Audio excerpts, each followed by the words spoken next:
minha vida se transformou totalmente. Totalmente. Glorifico o Senhor todos os dias pela transformação na minha vida. Porque assim, hoje eu vivo uma vida de renúncia. Tudo aquilo que não agrada a Deus, eu vou deixando de lado.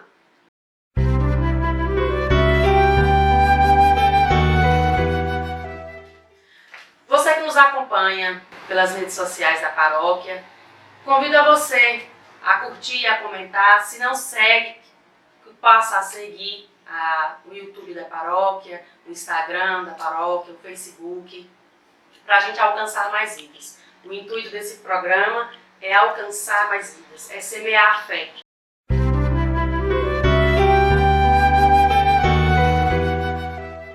Olá, queridos irmãos, é com grande alegria que damos início ao primeiro episódio do programa Semeando a Fé da Paróquia Nossa Senhora de Fátima de Salobro, que tem como intuito ouvir os nossos paroquianos, sua história de vida, seus testemunhos, e com grande alegria que recebemos hoje a nossa irmã Neguinha, carinhosamente conhecida, Maria Aparecida, que vem falar um pouco de sua experiência, do serviço que presta em nossa paróquia e, sobretudo, de um testemunho muito bonito. Aliás, um não, são vários. Estivemos conversando em off e são histórias enriquecedoras.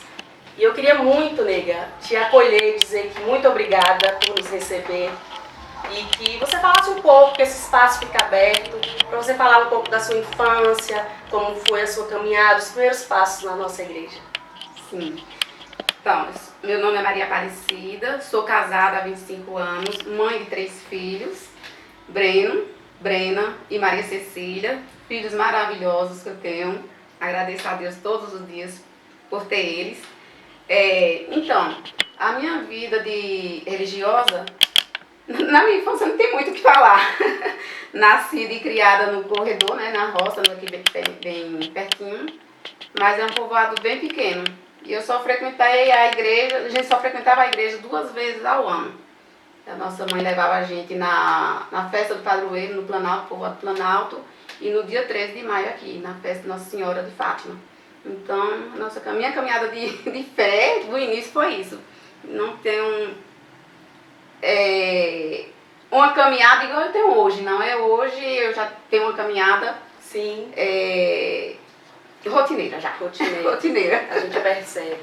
E assim, nega, você faz parte de qual pastoral?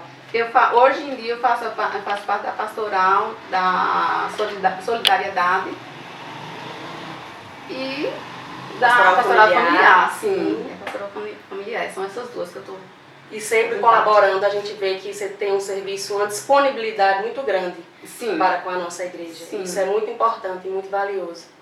Nega, assim, eu gostaria que você contasse um pouquinho mais, se sentir à vontade, do problema que houve, né? Que graças a Deus hoje está se estabelecido com sua filha, a sim, pequena Maria Cecília. Que então, todos nós, na época, ficamos muito engajados na oração, fervorosos, assim, que desse tudo certo, como de fato deu. E agradeço pelas orações, porque foi as orações que me fortaleceram nesse momento tão difícil. Eu acredito muito no poder da oração, então eu recebi assim a oração quase fisicamente. Que eu recebia, era o que me mantinha de pé, eram essas orações. Eu recebia muitas mensagens durante o dia todo, não tinha tempo de responder todos. Como eu falei, eu tenho 3 filhos, Brena e Breno Willi, os 2 super saudáveis, nunca teve nenhum internamento ou alguma doença que levou a tratamento, mas Cecília... Como foi a descoberta? Como foram os primeiros sintomas? Os primeiros sintomas, Geisa, era muita infecção. Era muita febre, era muitos internamentos, era idas e vindas no hospital praticamente toda semana. Era assim, se ela tivesse uma gripe, eu não tinha como controlar em casa, não tinha como tratar em casa. Uma simples gripe, eu tinha que correr para o hospital, porque ali evoluía tudo muito rápido. E é uma doença que ela vem diagnosticada no teste de pezinho, só que na época o médico passou por cima do resultado. Aí o resultado só veio 2 anos depois, com muitas infecções, e aí o médico um dia chegou para mim e falou: olha, mãe, a anemia de Maria Cecília a gente não está conseguindo controlar. Eu vou passar mais essa medicação, era muito ferro que ela tomava na época, era sulfato ferroso, depois com Viron, e assim ia mudando.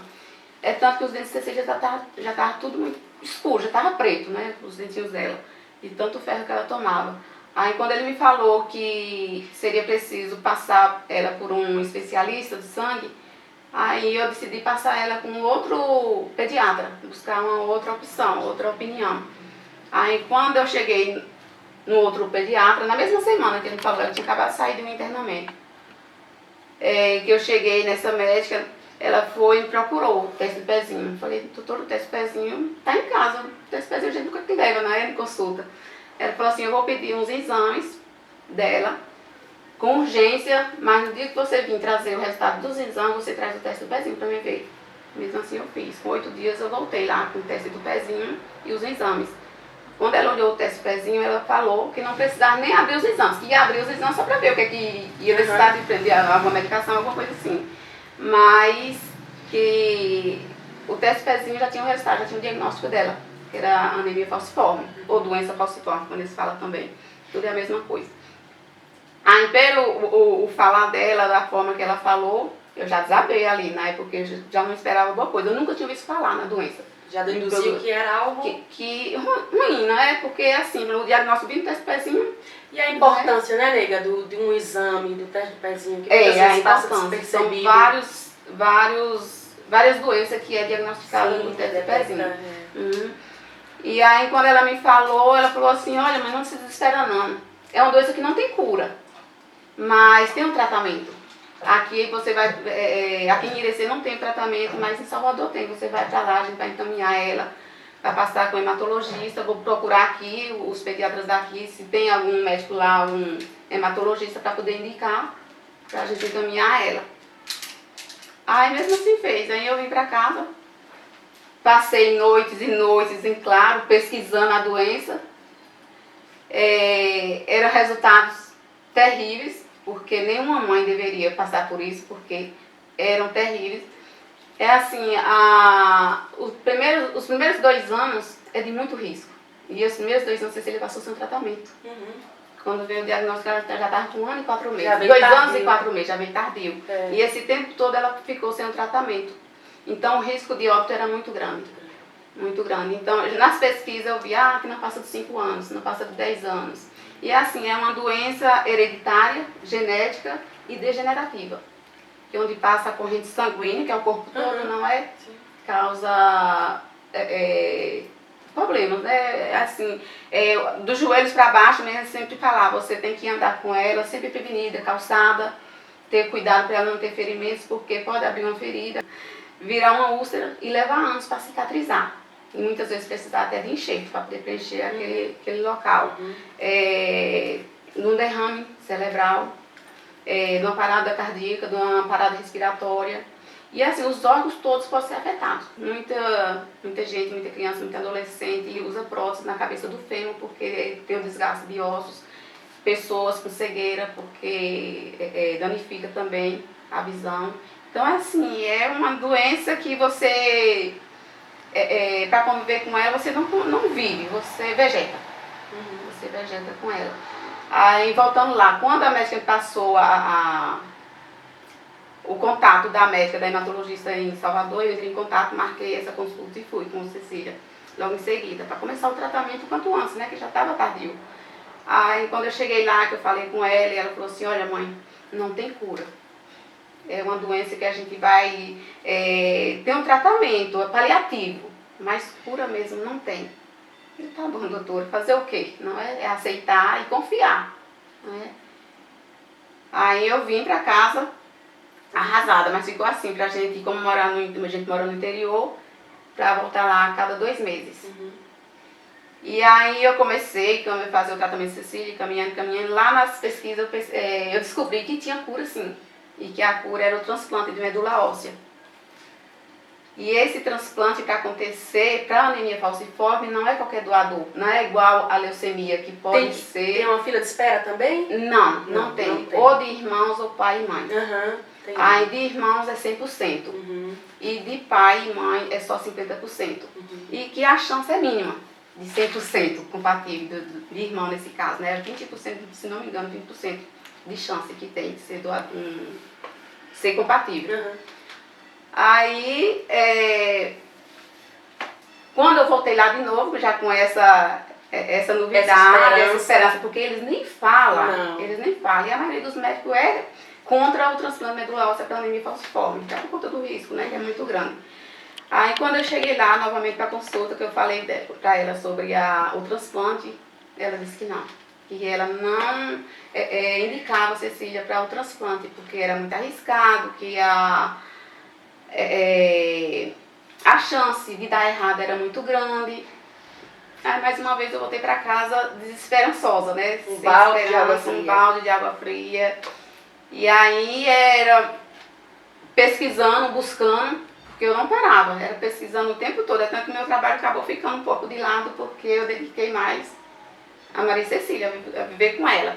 E era assim, era tantas idas e vindas do hospital, era tantas dificuldades, e cada vez que eu ia, eu só voltava mais desanimada, porque nenhum médico falava de cura. Só, a única cura que eu descobri foi essa, mas eu não tinha nenhum contato com uma pessoa que já tinha feito o transplante medular óssea. Aí, nesse período, nesse tempo, Maria Cecília teve uma complicação. Em 2019, se não me engano, foi em 2019, ela teve uma complicação muito grave no internamento, com uma síndrome torácica, uma pneumonia, com derrame pleural. A gente ficou no hospital mais ou menos em Irecê uns 8 dias. No 8º dia, o pediatra dela chegou para mim e falou assim: olha, mãe, aqui no hospital a gente não tem mais nada para fazer por Maria Cecília, vamos transferir ela para Salvador. Já passei a regularização para 3 hospitais lá em Salvador. Se tiver UTI, é o primeiro que tiver, a gente vai encaminhar ela. Então a gente tem que encaminhar ela por UTI aérea. Ela não tem condições de viajar de ambulância ou UTI terrestre. Tá bom, doutor, fazer o quê? Entrei em oração, né?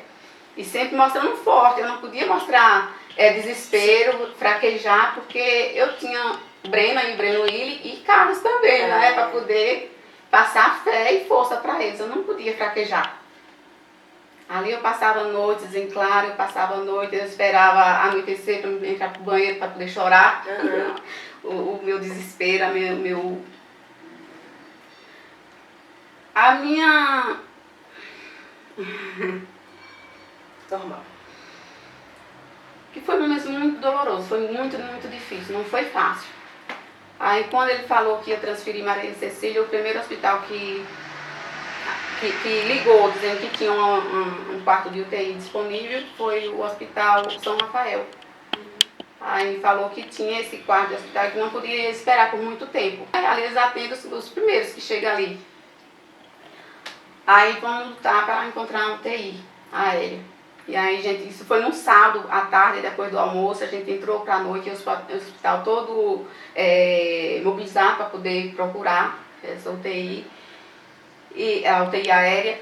E quando foi encontrar, já foi na segunda-feira, pela manhã. Nossa. Quando foi chegar em Irecê, era meio-dia.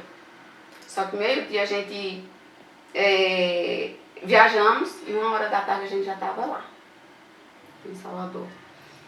E esse tempo que Maria Cecília ficou lá, em Salvador, internado no São Rafael, foi 5 dias de UTI, que não foi fácil também, foi eu e ela, e Deus o tempo todo, porque o tempo todo eu tive a presença de Deus, Nossa Senhora, porque foi ela que me sustentou de pé, porque eram muitas notícias, era muita informação ao mesmo tempo. Era aquele entre e sai de médico, cada um chegava com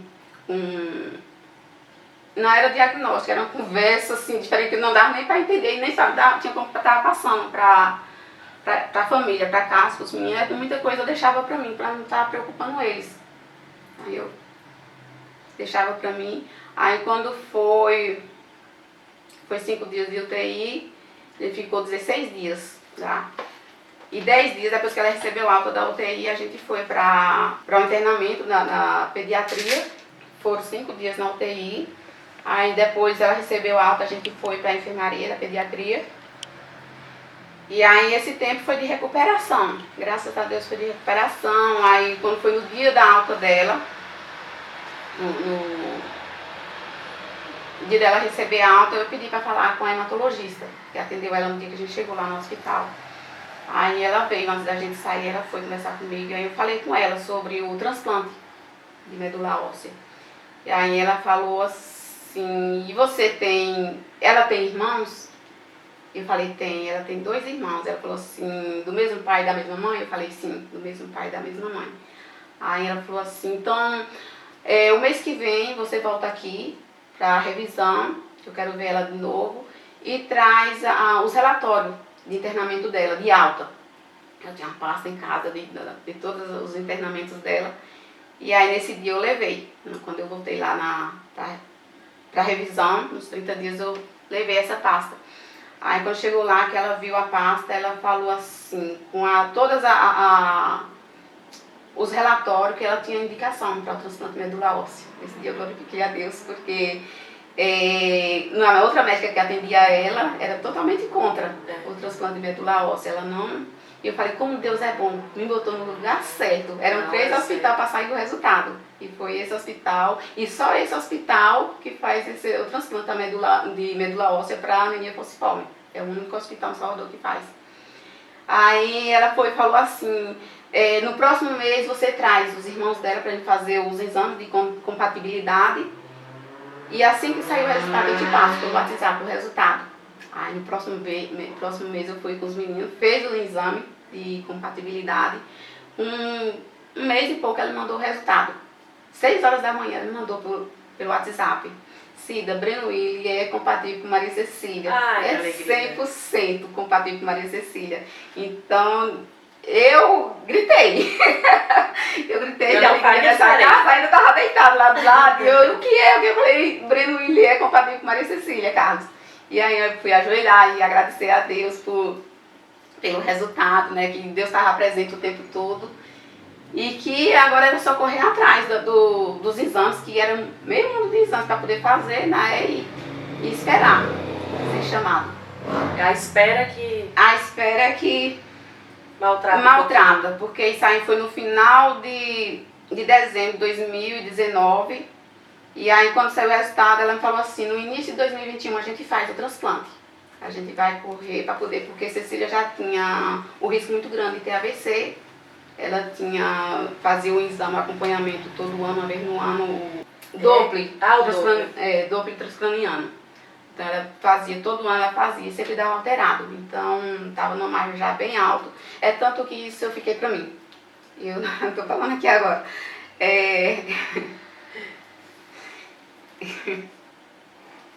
Imagina, você tem passado e venceu. É uma história linda, nega. Linda. E muito sofrimento, parece um final feliz. Obrigada. Aí, Geisa, quando ela me falou que Cecília tinha precisaria passar por esse exame? Precisava passar por esse exame, fez esse exame Cecília chegou a fazer, eu acho que uns 4 vezes, que era uma vez a cada ano que ela fazia. E aí, que dava alterado, ela falou que o risco dela ter AVC era alto. Aí, quando ela me falou isso, eu guardei pra mim, eu não contei nem pra Carlos, nem pra os meninos. A gente se acha forte, né? Sim. A gente quer poupar o sofrimento dos outros, né, dos próximos.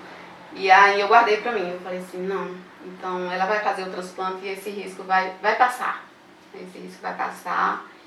Mesmo com aquele medo, eu ficava o dia todo prestando atenção nela. É assim, durante o tempo de tratamento, esse tempo todo de tratamento de Maria Cecília, eu velei minha filha viva. Eu vivei o luto com ela viva o tempo todo. Porque cada informação era mais desastrosa do que o outro. Então era assim, era terrível. Se você for pesquisar, você fala assim, puxa, é muita coisa para a pessoa suportar. E ela, nega, ela tinha noção, mais ou menos, do que estava acontecendo com ela? Ou você palpava de tudo, assim? Ela tinha noção. Eu sempre conversei muito, assim, aberto com ela. Assim, até onde eu sabia que ela podia entender, eu conversava com ela. Aí quando a médica falou que o risco dela ter um AVC era alto, que de uma parada respiratória, porque assim, Cecília brincava, ela corria, ela não aguentava brincar muito tempo, correndo, pulando, ela tinha que sentar, respirar, cansada, ofegante, porque a saturação dela caía muito. Então era uma coisa que eu precisava estar prestando atenção. Qualquer coisinha, era por conta das gripes dela que eu tinha que correr para o hospital, porque qualquer gripe a saturação dela caía. Então vinha falta de ar, a infecção de oxigênio e tudo mais. Aí quando ela falou que o risco era alto, que ia correr para poder fazer o transplante quanto antes, que ela, por conta da pneumonia que ela teve em 2019, que foi muito arriscado também, os 2 pulmões de Cecília praticamente ficou tomado.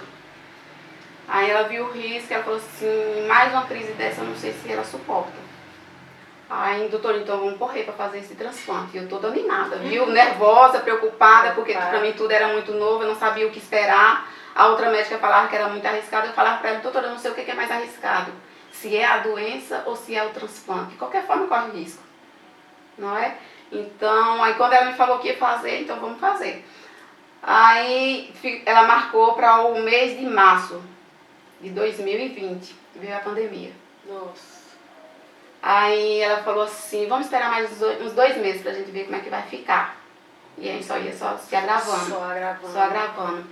Aí esse tempo todo a gente esperando, remarcando, não dava certo, esperava, a pandemia só ia piorando cada vez mais. Aí quando foi em fevereiro de 2021, Cecília teve uma crise. Ela teve uma crise torácica, abdominal e lombar. Veio as 3 de uma vez. A minha filha sofreu dores 24 horas. A gente saiu de casa de madrugada, foi dormir boa e acordou com essa crise. E as crises que a gente fala não é uma crise, uma dorzinha que com dipirona passa. É com morfina e muitas vezes intercalada com outras drogas, né? Que são drogas pesadas. Era morfina, no caso Cecília era morfina com tramal. Era morfina com tramal. São bem pesados, né? Você conhece. E aí a gente saiu de casa de madrugada, chegamos em Irecê. O pediatra dela não estava em Salvador, mas tinha outra pediatra lá em plantão. Aí medicou ela com dipirona injetável. Não passava dor. Aí, de novo, nada de Cecília melhorar. A Cecília saiu de casa com um gemido, chegou em Irecê com o mesmo gemido. Muitas vezes ela prendia a respiração. Eu falei, minha filha não tá boa. Aí minha filha respira, calma, respira. E ela com aquele gemido o tempo todo. Aí nessas horas eu parava de respirar achando que ela ia conseguir respirar. Entendo. Muitas vezes assim, eu achava que... Teve momentos assim que eu sentia a minha alma se prendendo no meu corpo. Aí, lá em Irecê, com as aplicações de dipirona e nada de passar, eu entrei em contato com o pediatra dela, que estava em Salvador, estava com o pai dele também operado lá em Salvador, e ele falou assim, Neguinha, traz ela pra cá, eu não tô aí, eu não tenho como eu conduzir o tratamento dela aí, eu não confio, vem pra cá com ela. De lá de Irecê mesmo eu fui pra Salvador com Cecília. E foi assim, a gente saiu de Salvador, ela num choro, gritando de dor, um gemido só, porque assim, quando eu tava falando, quando a gente fala de crise, não é uma crise, uma dorzinha que qualquer medicamento vai passar. Se você for pesquisar, você vai ver depoimentos de médicos falando que a dor, as crises da anemia falciforme é como se fosse um trator esmagando os ossos. Nossa. E para uma criança de quê? Nessa época ela estava com 6 anos. 6 anos, 5, 6 anos. Aí a gente saiu de Irecê, ela gritando de dor. Aí toda hora ela procurava, mamãe tá chegando. Eu falei, não filha, ele tá longe. Aí viajava e ela, mamãe tá chegando, não. Água ela não aguentava beber, fazer xixi ela não aguentava fazer xixi, porque ela não aguentava fazer força nenhuma, ela estava toda mobilizada. Aí, eu lembro bem, quando eu nunca vi Salvador tão longe. Nunca vi. Aí eu lembro bem quando a gente estava chegando em Salvador, entrando em Salvador, ela olhou pra mim e falou assim, mamãe, tá chegando? Eu falei, tá filha, entrando em Salvador agora. Eu falei assim, mamãe, mas eu não aguento mais.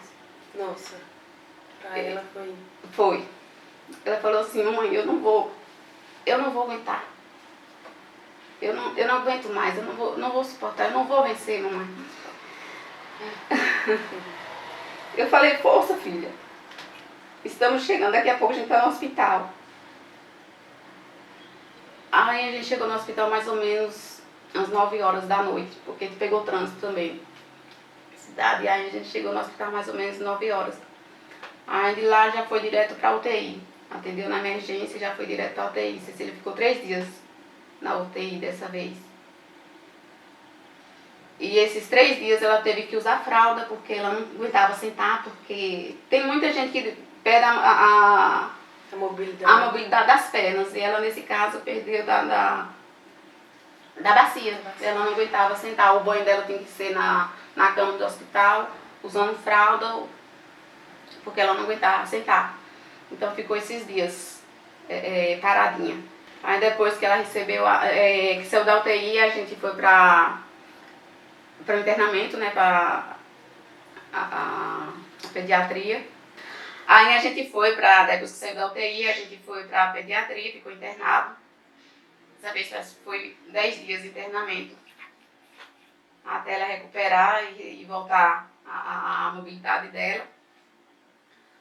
Aí depois dessa crise dela, a médica falou, a gente tem que correr para outras Maria Cecília não vai suportar essas crises dela. É assim, Geisa, na época, assim que descobriu a doença, voltando lá de novo, né? Ela começou com as medicações, com 3 aninhos ela começou com hidroxureia. Essa medicação, ela é um quimioterápico. Essa hidroxureia aliviou bastante as crises dela, os internamentos, as infecções, só que depois que chegou 2019 para cá já não estava sendo mais tão eficaz. Aí em 2020 essa crise fortíssima de novo, e aí ela falou, a gente tem que correr para o transplante, porque essas crises cada vez está ficando mais agressiva e ela não vai suportar por muito tempo. Aí nessa época, foi em fevereiro de 2021. Ela agendou o transplante para julho de 2021. Foi para julho? Foi para julho de 2021. E aí a pandemia já estava mais controlada, já tinha saído a vacina. Aí marcou para julho. Mas na verdade quando foi sair mesmo, foi no finalzinho de agosto. Ela chamou Cecília para o transplante quando o hospital ligou. Se não me engano, foi no início de agosto e internou ela no dia 30 de agosto para o transplante. Esses 2 dias antes do transplante, antes do internamento Maria Cecília, eu tive todos os sintomas de um AVC. De tanta ansiedade, de sem saber o que esperar, tudo era novo, a preocupação. E eu tinha que me manter firme e forte ali o tempo todo, porque eu não podia passar preocupação para Carlos, passar preocupação para os meninos, porque o sonho dos meninos era ver ela curada, ver bem. E aí, foi muitas noites, sim, claro. Durante o dia eu tinha que me camuflar, um sorriso no rosto o tempo todo, vai dar certo, vai dar tudo certo. E eu acreditar que ia dar certo, então eu poder passar também força e para Carlos e os meninos olhar para mim e dizer assim, ela está confiante, vai dar tudo certo. Não é? Porque se eu fraquejasse, eu ia estar passando também fraqueza para eles, né? Ia passar preocupação, e eu não queria. Carlos é assim, ele, para olhar assim para ele, você imagina uma pessoa muito forte, mas Carlos é uma pessoa derretida. Ele não aguentava ver Cecília com crise, ele não aguentava ver Cecília falando assim, hoje minha perna está doendo, hoje meu bracinho está doendo. Ali ele já ficava todo encabulado, preocupado, oh meu Deus, minha filha vai de novo com essas crises. Então eu tinha que fingir de forte, de força, para poder passar para eles essa força. Muitas vezes eu vim para cá, aí deixava os meninos lá embaixo, eu subia para cá para cima para poder chorar, para poder desabafar um pouco e conversar com Deus. Para poder estar me fortalecendo e também poder passar força para eles. Estava chegando um momento, estava chegando a hora e eu não sabia como que ia ser. Aí fomos para Salvador. Quando eu cheguei lá, uns 2 dias antes, eu sentia todos os sintomas de um AVC. Eu falei, meu Deus, me proteja, meu pai, me dá força. Não deixa que eu tenha nenhum troço aqui não, porque minha filha precisa de mim. Eu sentia dormência no corpo todo, eu sentia a minha língua embolando, eu não sentia o gosto da comida. Eu perdi o paladar, na verdade. A água amargava. Eu sentia muita dor de cabeça e assim uma friagem também, como se fosse um derrame, né? Um derrame cerebral, que dizem que é assim, eu não sei qual é esse.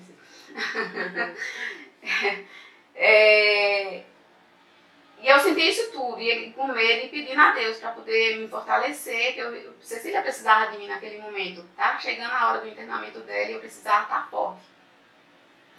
Aí quando foi no dia 30 a gente entrou para o hospital, ela foi internada.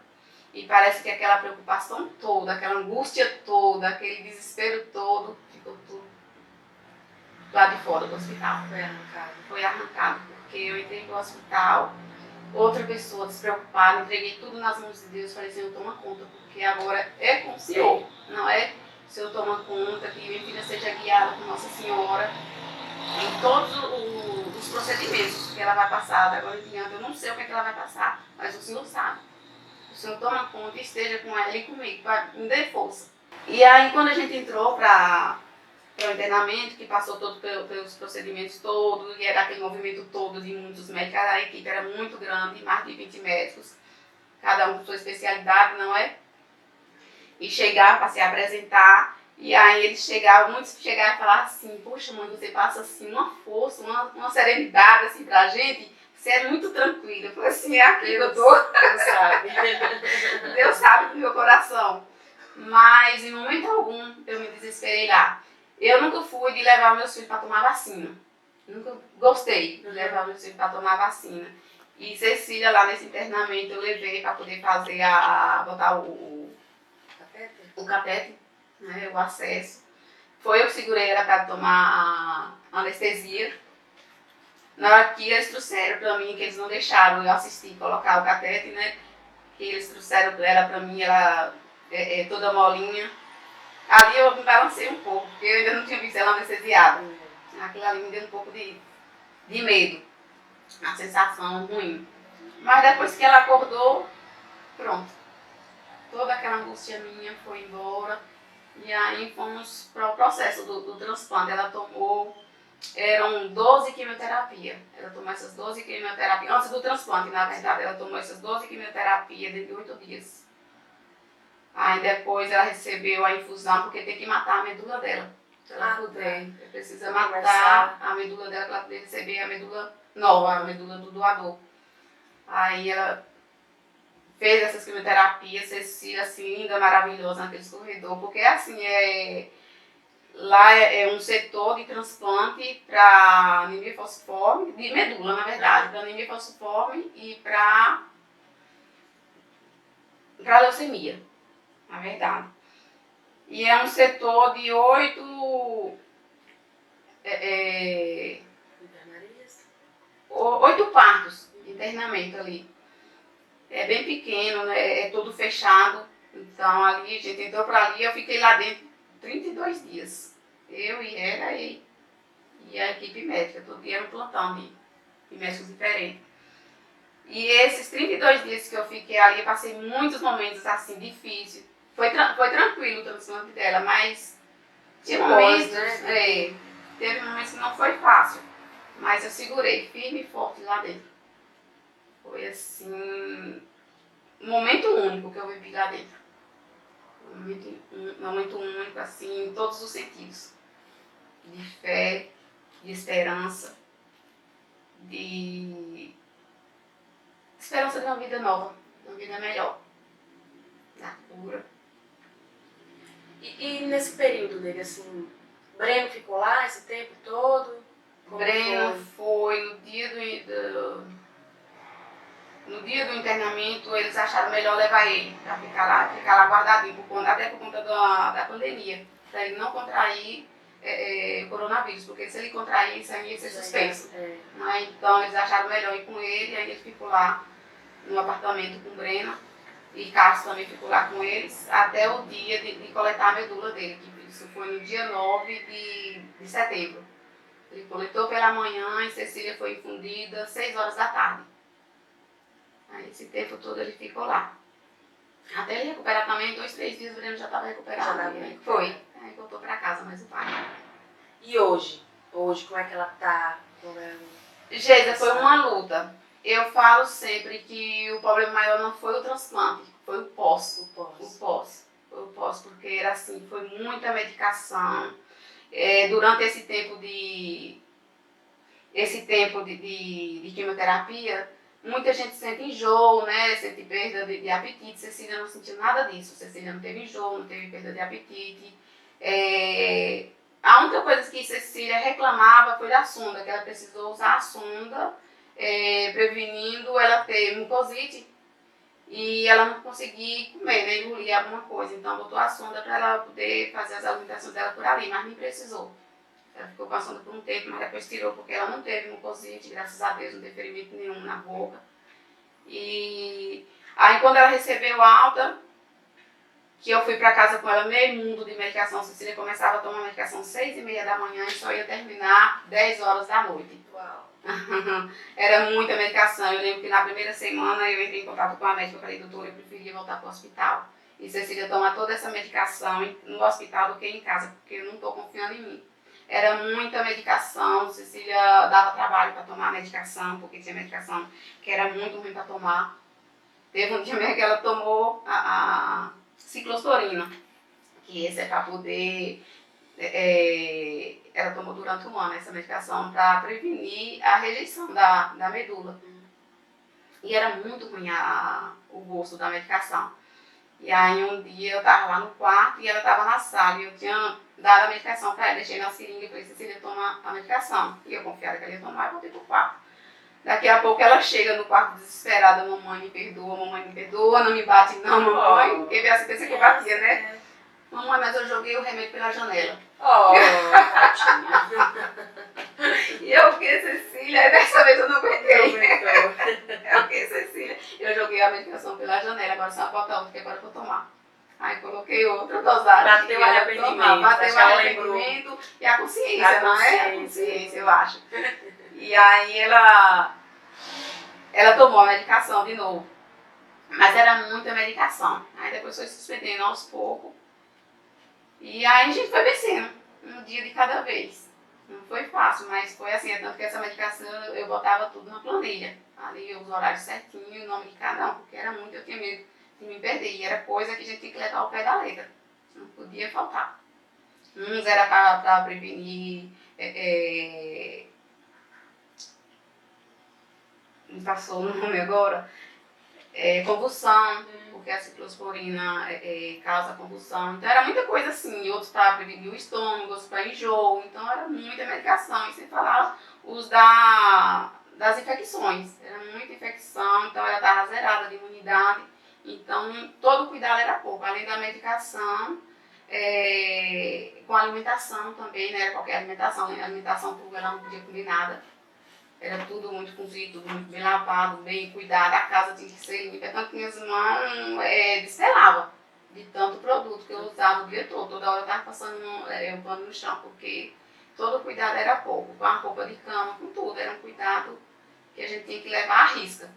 De uma infecção, de uma bactéria, de fungos. Então a gente tinha esse cuidado. É tanto que eu desenvolvi isso e eu carrego comigo até hoje em casa com os cuidados. De higiene. Sei. E assim, nega, pra ela, o que mais ela sentia falta? Ou ela não demonstrava também, assim? É uma criança imperativa, sente falta de brincar, ou de um coleguinha, ou da escola. Ela cobrava? Cobrava. O que mais me doía era isso. E a falta do pai. Nossa. Ela é muito apegada ao pai. Na verdade, lá em casa é os três, né? Eu sempre fui jogada para escanteio. Sei bem como é. Então ela sentia muito a falta do pai. O pai só ia uma vez no mês, foi mais de 5 meses lá em Salvador sem vir aqui. Então ele só ia uma vez no mês.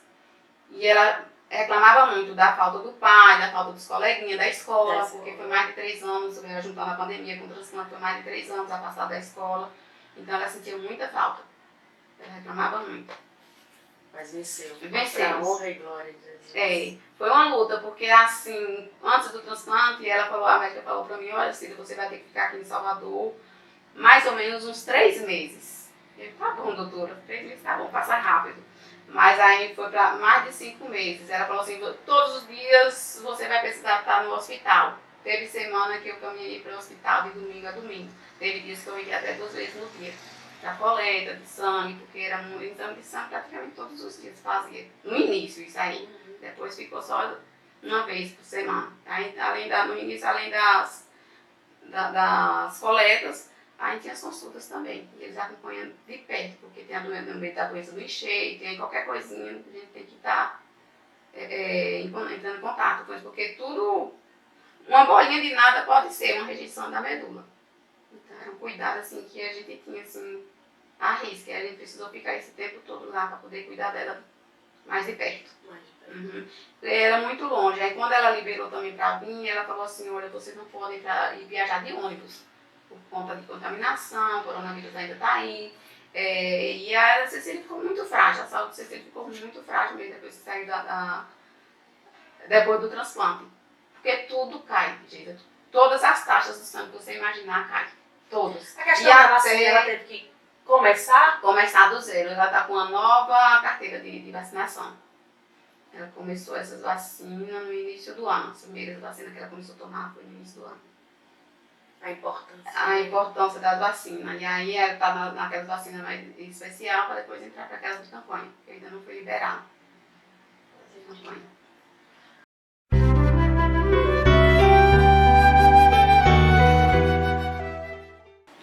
Você que está nos assistindo, seja muito bem-vindo. Estamos hoje no nosso primeiro episódio, como já foi dito no início, com nossa amiga Neguinha, carinhosamente conhecida. E quero convidar você que nos assiste, que nos acompanha, a compartilhar, a seguir, a comentar, deixar sua mensagem, seu testemunho de vida, se você tiver vontade de compartilhar com a gente, sinta-se à vontade. Procure algum membro da PASCOM da nossa paróquia, será muito importante e de muita valia para o nosso programa. Muitas vidas serão alcançadas, nós cremos nisso, e o programa Semeando a Fé, se for da vontade de Deus, eu acredito que será assim, só está começando. E assim, quantas histórias bonitas irão passar por aqui, eu creio. O intuito é de edificar vidas, semear a fé, e é um bate-papo leve, descontraído, sinta-se convidado. Deixe seu comentário, sua sugestão, tá certo? Voltando aqui ao nosso assunto, a gente estava falando de Maria Cecília. Nesse período, teve alguma recaída? Sim, ela teve uma recaída no finalzinho de agosto de 2022. Ela estava fazendo o desmame da medicação e teve um que teve que suspender. Uma suspensão brusca. E ela sentiu com isso. Aí ela passou mal, teve febre, e aí eu vi que a febre não era um bom sinal. Fomos para Salvador com ela. Aí chegando lá na emergência, fez o hemograma e a hemoglobina dela estava muito baixa, estava em 4. O basal dela estava 10, 9, 10, e nesse dia estava em 4. E a médica pediu para fazer uma transfusão de sangue imediato. E esse sangue tinha lá, só que como ela era transplantada, ela não podia tomar esse sangue de qualquer jeito. Tinha todo um preparo do sangue para ela poder receber esse sangue. Aí nós fomos para a UTI mais uma vez. Aí ela ficou 5 dias na UTI. Na verdade, não era nem porque ela estava tão mal, é porque o hospital também estava cheio e a gente acabou ficando na UTI. Mas foi bom esse tempo que ficou na UTI, porque ela foi monitorada de perto. Aí, com essa recaída, ela precisou do sangue nesse dia, e o sangue não tinha os componentes do sangue, e esse sangue foi chegar no 3º dia. Eu já estava também angustiada, esperando, porque Cecília perdeu totalmente a cor dela. Cecília ficou pálida, muito pálida, que você apertava na mão dela, você não via cor, não via sangue chegando, os lábios brancos, os pés brancos, e eu já angustiada. Aí no 3º dia, eu pedi a Deus, falei, Senhor, me deu uma palavra de conforto, me deu uma palavra de esperança. Aí eu sentei na Cecília lá na cama, toda molinha, não aguentava nem arribar a perna, não aguentava levantar, porque eles ficam muito fracos. Quando a hemoglobina cai, é muita fraqueza no corpo, muita dor nas pernas. E aí nesse momento que eu conversei com Jesus, eu sentei assim do lado dela e abri meu Instagram. Aí quando eu abri meu Instagram, tinha uma postagem do Frei Gilson. Não tenhas medo. Se você mostrar medo, é sinal que a sua fé é fraca. Isso me deu um up. Aí eu falei, era tudo que eu precisava, meu Deus. E aí na hora que eu vi essa mensagem, essa frase, aí desapareceu. Aí eu falei assim, é uma postagem mais velha, vai estar lá embaixo. Eu comecei a enrolar as imagens, buscando. Eu preciso ver a mensagem completa. E comecei a buscar e nada, enrolava essas imagens pra cima e nada. Eu falei, mas cadê a postagem do Frei Gilson? Entrei no Instagram do Frei Gilson e busquei, procurei, não encontrei, fui no YouTube, procurei também, não encontrei. Falei, mas foi uma postagem dele, tá gravado, tá em algum lugar, eu preciso ver essa mensagem toda, eu fiquei ansiosa, porque queria ver essa mensagem toda. Gente, até hoje eu procuro essa mensagem completa. Aí depois eu fui entender que Deus me mandou essa palavra de conforto, essa resposta para eu poder me acalmar. Isso aí era mais ou menos 11 horas da manhã. 2 horas depois chegou a bolsa de sangue de Maria Cecília. Aí Cecília tomou essa bolsa de sangue, meia hora que Cecília estava sendo transfundida, Cecília já era outra pessoa. Você via a cor de Cecília voltando. Voltando. É como se tivesse alguma coisa puxando a cor dela, assim, o sangue, sabe? Foi emocionante de ver, era eu e ela ali. E a enfermeira do outro lado também monitorando, mas no momento ali era eu e ela. Aí toda vez que vem um momento de desespero, eu lembro dessa mensagem. Eu lembro da presença de Deus na minha vida, como foi, assim, constante. Eu sei que esse tempo todo Deus esteve comigo, Ele nunca me deixou só.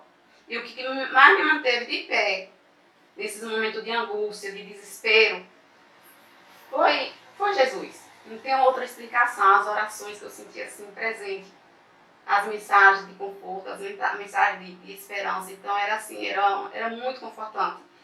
E essa fé é uma coisa que eu não tenho como eu desprender. É uma coisa que eu trago comigo. Hoje você já vê a vida de uma outra forma. De uma outra forma. Minha outros vida, valores. Outros valores. Minha vida se transformou totalmente. Totalmente. Glorifico o Senhor todos os dias pela transformação na minha vida. Porque assim, hoje eu vivo uma vida de renúncia. Tudo aquilo que não agrada a Deus, eu vou deixando de lado. E são pequenas coisas que eu olho assim, será que isso aqui vai agradar a Deus? Eu penso antes, 2 vezes. Se eu vou estar agradando a Deus com aquela ação minha ali ou não.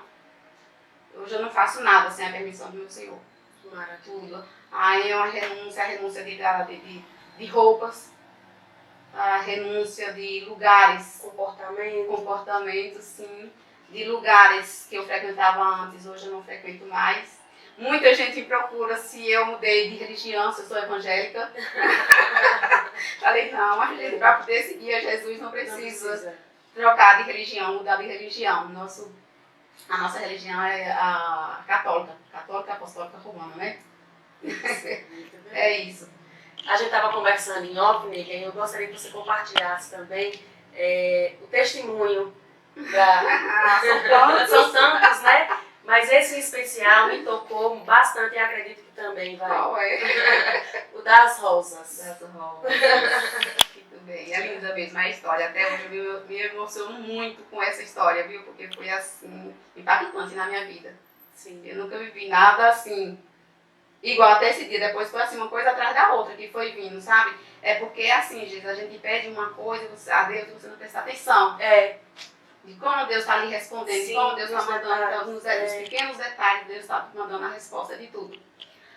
Isso foi no dia 1º de outubro. Gente, uma amiga minha mandou um santinho de Nossa Senhora, de Santa Teresinha, do Menino Jesus. Dia 1º de outubro. E esse dia, se não me engano, é o dia da festa dela, o dia da comemoração da festa dela, litúrgica, né? Aí ela falou pra mim, Cida, faz a novena com Santa Teresinha. Eu falei assim, amiga, mas eu não conheço a história de Santa Teresinha. E isso eu já tinha um hábito de ler, de buscar a história dos santos. Sou muito curiosa e eu gosto. É uma coisa que me traz aprendizado, a história dos santos. Aí depois que a gente terminou a conversa, eu fui lá no YouTube buscar a história de Santa Teresinha do Menino Jesus. A história é linda, maravilhosa. Não dá para entrar em detalhes aqui, mas teve uma passagem lá que me chamou muita atenção, que foi o sonho. Lá na parte da história de Santa Teresinha, fala do sonho de Santa Faustina. E Santa Faustina teve um sonho com ela, e no sonho Santa Faustina procurava a Santa Teresinha. Santa Teresinha, eu vou pro céu? Sim, vai. E a minha mãe? Vai. E o meu tio? Precisa rezar. Aí ela foi e falou assim: Santa Teresinha, eu tenho uma causa para resolver. E essa causa parece que quanto mais eu rezo, mais ela foge de mim. Eu preciso dessa causa, eu preciso desse milagre. Aí ela foi e respondeu a Santa Faustina: no terceiro dia você vai receber o seu milagre. E isso me inspirou. Aí eu falei assim: sabe que minha amiga está certa, eu vou fazer a novena de Santa Teresinha.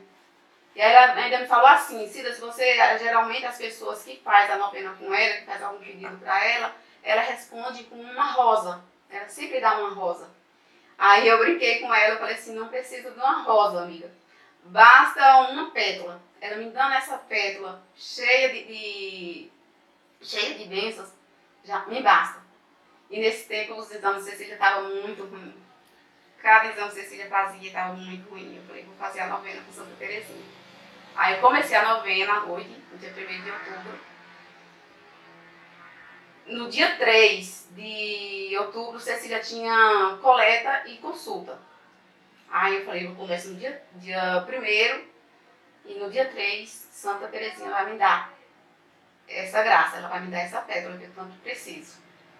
Aí eu comecei a fazer a novena, no segundo dia eu conversava com ela: Santa Teresinha, eu não quero uma rosa, basta uma pétala. Manda essa pétala, Santa Teresinha. No terceiro dia eu fiz de novo, antes de eu ir para o hospital, eu rezei o terceiro dia da novena e fui para o hospital. Aí cheguei cedo no hospital, Cecília fez a coleta e fomos para a capela, que tem lá na frente do hospital, tem uma capela. Aí eu fui para a capela, já era costume meu, sempre que ia coletar, eu ia para a capela para aguardar o resultado dos exames. E aí nesse dia eu fui para a capela, Cecília rezar o meu terço e Cecília fazer o lanche e esperar a hora da consulta. Aí rezei o texto todinho, Cecília lanchou. Aí depois que eu terminei, eu fui até a imagem de Nossa Senhora Aparecida. Do lado tinha uma imagem de Nossa Senhora Aparecida bem grande e nos pés de Nossa Senhora tinha um buquê de rosas gigantes. Eu nunca vi rosas tão lindas.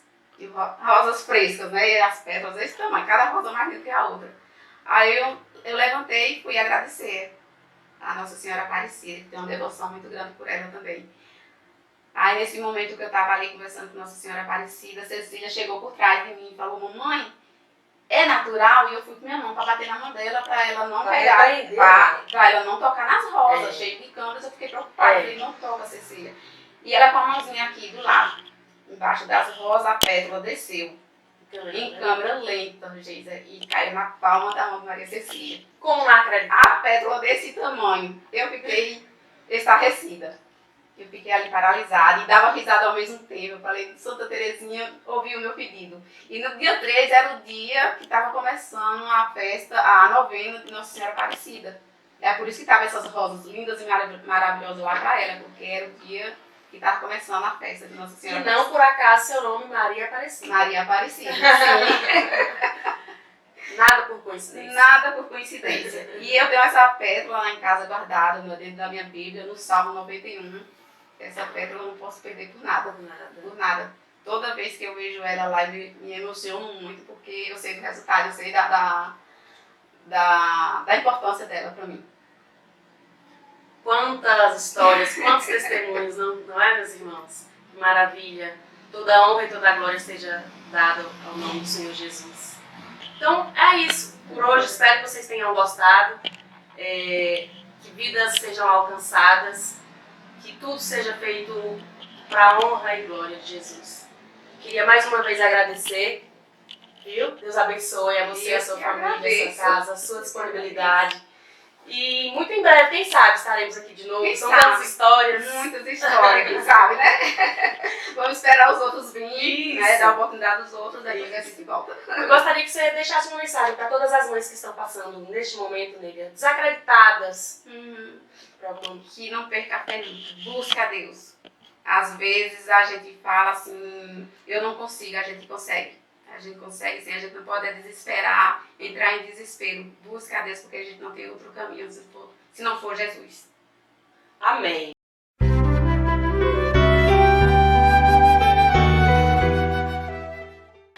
Você que nos acompanha pelas redes sociais da paróquia, convido a você a curtir, a comentar. Se não segue, passa a seguir o YouTube da paróquia, o Instagram da paróquia, o Facebook, para a gente alcançar mais vidas. O intuito desse programa é alcançar mais vidas, é semear a fé, não é? História linda nós escutamos hoje. Uma vitória de uma mãe que em nenhum momento se deixou abater, em nenhum momento se deixou levar pelas fraquezas do mundo. Teve Nossa Senhora como referência sempre, a todo momento. E eu peço a você que se tiver alguma mensagem, algum comentário, alguma sugestão, que nos procure alguém da PASCOM, para que possamos levar, semear a fé para todos.